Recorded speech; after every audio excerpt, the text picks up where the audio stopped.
What if the secret to a garden that explodes with color next April wasn't about spring planting at all, but about what you do right now, while the air still holds that amber warmth of early autumn? Most gardeners pack away their tools when September arrives, but the truth is, these next few weeks offer a window of opportunity that spring simply can't match. If you want your garden to wake up next year looking like it belongs in a magazine, hit that subscribe button and turn on notifications, because today we're diving into 7 perennials that need to go in the ground before the first frost. Hey there, garden friends! Thanks for spending part of your day with me. If you find this helpful, give it a thumbs up so more people can discover these fall planting secrets. Let's talk about why planting perennials right now is actually smarter than waiting until spring. When you plant in fall, the soil is still warm from summer, which means roots establish quickly and deeply. But here's the magic. While the tops of these plants might die back or go dormant when winter arrives, underground those roots keep growing slowly, steadily, building a foundation. Come spring, they don't waste time getting established because they're already settled in. They just explode with growth while spring-planted perennials are still figuring out their new home. The first perennial that deserves a spot in your October planting schedule is the bleeding heart. This woodland native, with its dangling heart-shaped flowers in pink or white, is one of those plants that actually prefers being planted in fall. When you put bleeding heart in now, especially in regions where winters are cold, like Michigan or Pennsylvania, you're working with the plant's natural cycle.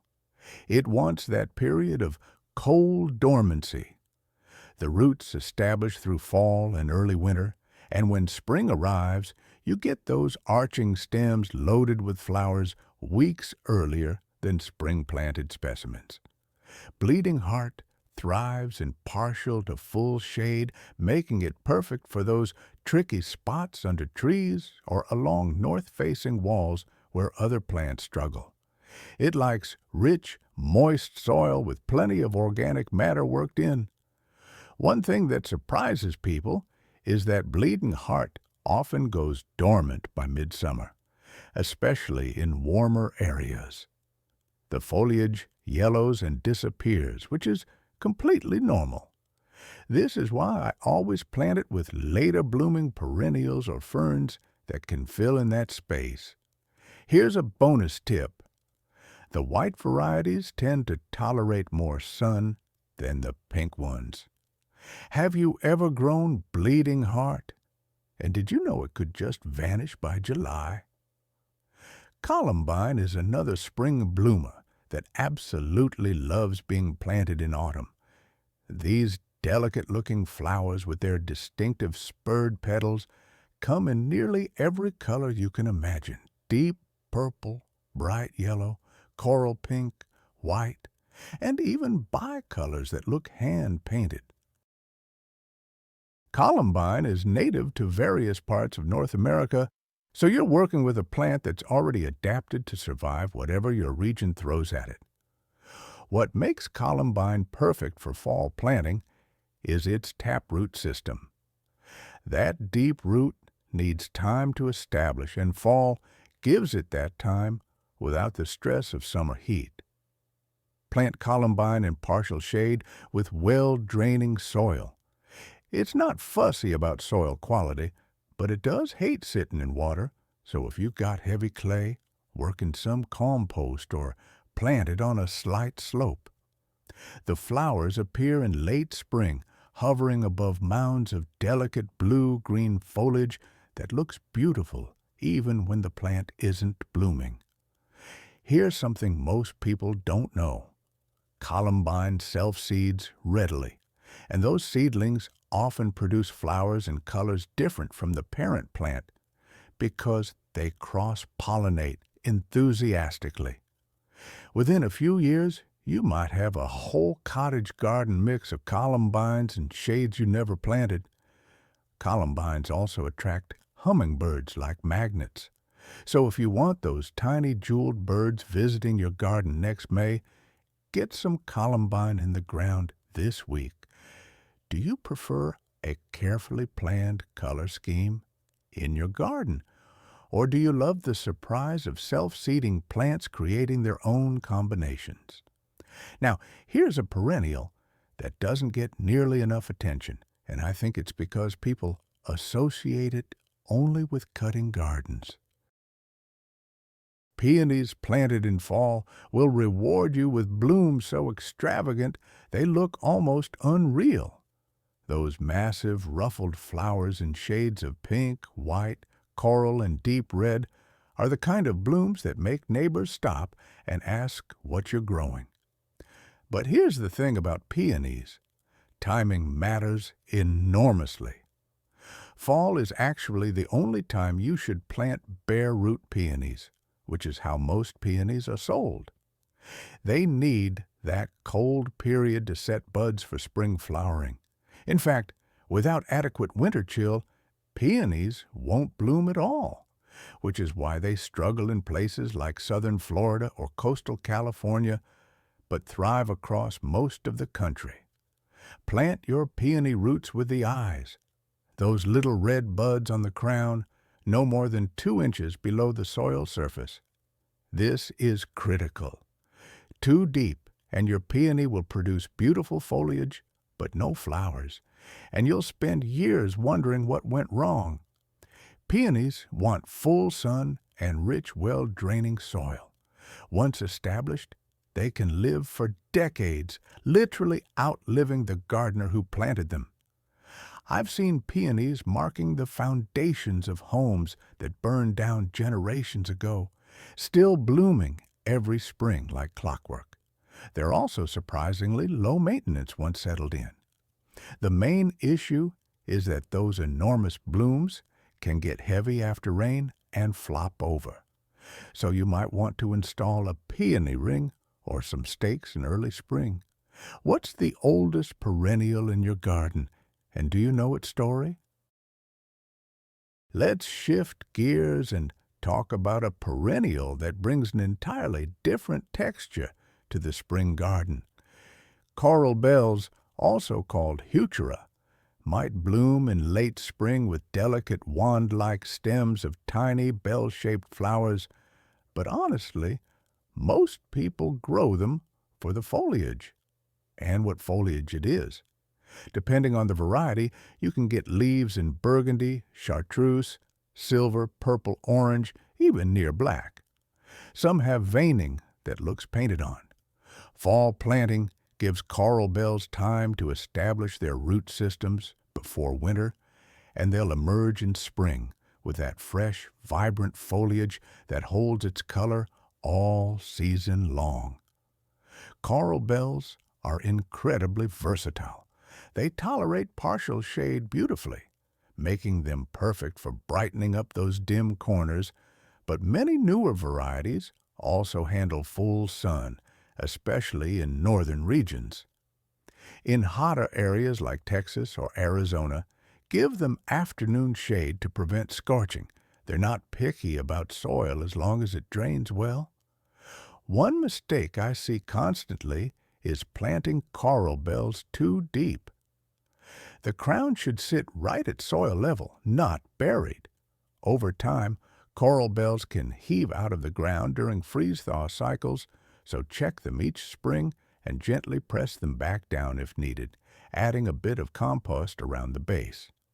Here's a myth I want to bust. People say coral bells are deer-resistant. They're deer-tolerant at best. Hungry deer will absolutely munch on them, though they usually leave them alone if there are tastier options nearby. Which do you value more in a perennial, showy flowers or stunning foliage that lasts all season? Here's a perennial that might surprise you, because most people think of it as just a ground cover. But a juga is so much more than that. When planted in fall, ajuga establishes quickly and produces spikes of blue, purple, or white flowers in spring that are absolutely alive with bees. The foliage is often variegated or bronze-tinted, creating a living carpet that suppresses weeds like nothing else. Ajuga spreads enthusiastically, which is either a blessing or a curse, depending on where you plant it. Under trees where grass struggles? Perfect. In a formal border where you want tidy edges? Maybe not the best choice. It tolerates everything from full sun to deep shade, though it performs best with some light. Ajuga is nearly indestructible once established and handles foot traffic reasonably well, making it useful along pathways.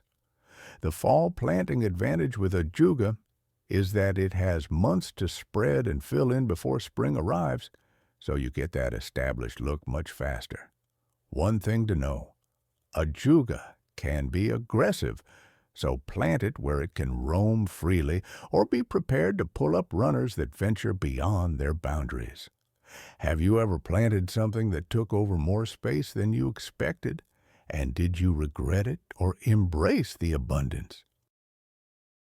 I saved one that surprised me most for last, and it's a perennial that every pollinator garden should include. Baptisia, also known as false indigo, is a North American native that puts on a show of lupine-like flower spikes in shades of blue, purple, yellow, or white every spring. But what makes Baptisia truly special is its structure.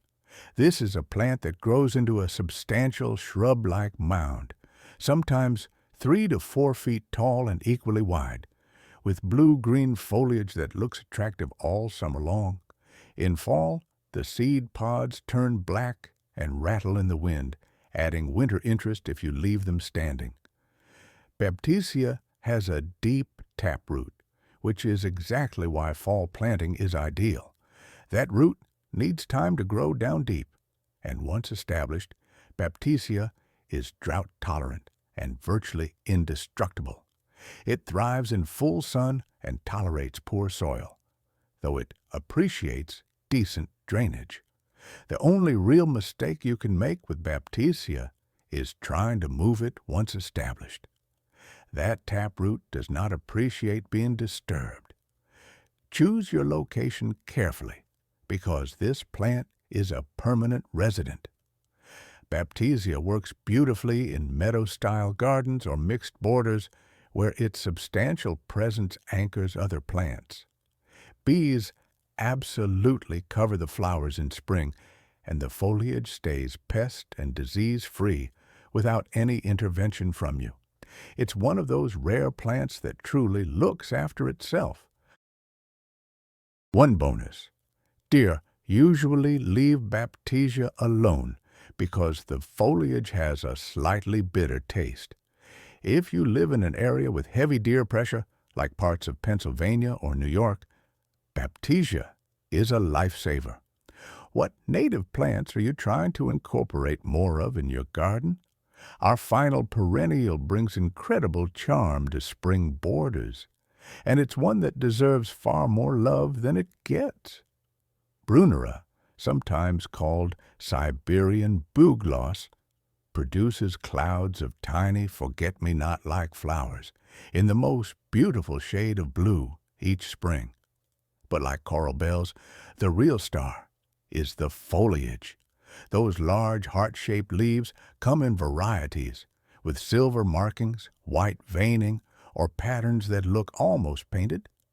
The foliage stays attractive all season, brightening shady spots where little else thrives. Brunera loves shade to partial shade and moist, rich soil. In regions with mild summers, it can take more sun, but in hot climates, give it protection from afternoon heat. Fall planting allows Brunera to establish before winter, and it will reward you with those delicate blue flowers floating above the foliage come April or May. One thing to watch. Brunera can develop powdery mildew on the leaves if air circulation is poor or if it gets too dry. Mulching helps retain moisture and keeps the roots cool. The plain green-leafed variety self-seeds moderately, but the fancy variegated types come true from division, not seed. Brunera pairs beautifully with spring bulbs, hostas, and ferns, creating layered shade gardens that feel lush and established. Are you working with a challenging shady area in your garden that needs some fresh ideas? So there you have it. 7 perennials that transform spring gardens.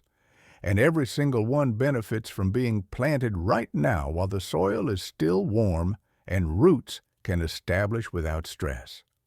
From the romantic blooms of bleeding heart and peony, to the pollinator paradise of baptisia and columbine, from the textural magic of coral bells and brunera, to the reliable ground-covering power of ajuga, you've got options for sun, shade, and everything in between.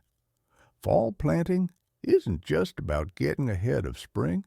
It's about working with nature's rhythms, giving your plants the time they need to settle in and build strength underground while the world above goes quiet for winter. There's something deeply satisfying about planting for the future, about putting roots in the ground in October and knowing that 6 months from now, when everything feels new and possible again, these plants will emerge ready to perform. Gardening teaches patience, but it also teaches optimism. Every perennial you plant this fall is a vote of confidence in next spring, a small act of faith that the seasons will turn and beauty will return. Which of these 7 perennials are you most excited to try in your own garden? Or is there a spring bloomer you're already planning to plant this October? Drop your thoughts in the comments, because I love hearing what you're growing. And if this video helped you think differently about fall planting, consider subscribing so you don't miss future tips. Happy planting, and I'll see you in the next one.